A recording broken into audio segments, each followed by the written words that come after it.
So with No Rest for the Wicked being in early access, there's not really a ton of options as far as legendary weapons. You're limited to one legendary weapon per weapon type currently, and for greatsword users, that just happens to be the Corpse Smeared Blade.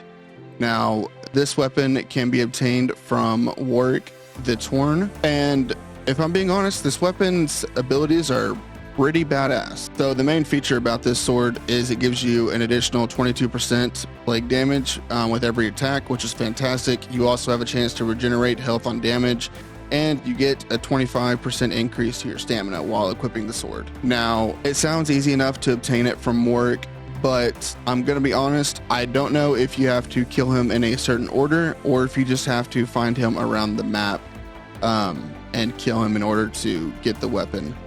Now, with that being said, I got this weapon the last time I killed him, and I have not seen him since, but I am going to share with you all the areas that I have found and fought Warwick after I finished the story in the early access of No Rest for the Wicked. So for starters, after you fight Warwick the first time and you eventually make your way back into the Mariner's Keep, he can be found right here, right inside the gates. After I fought him at Mariner's Keep, the next place I found Warwick at was in Orban Glades up here where you fight Derek for the first time.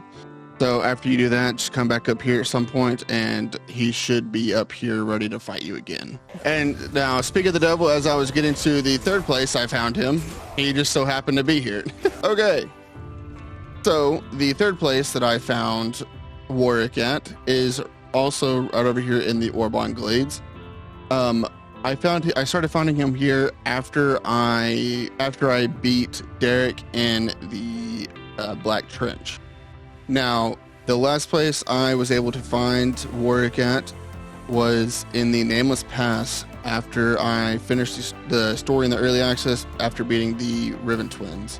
I was able to come back here and he was waiting for me, and this is actually where I was able to get the Corpse Smeared Blade.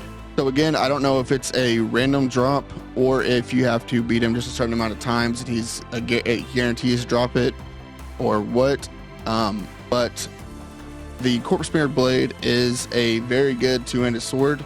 My only complaint about it, if I'm being completely honest and open with you, is the attack pattern. The first attack, it does kind of a weird backslash, which is nice when you have enemies coming behind you, but going from using the Claymore to this, it doesn't have the reach that I would like it to have.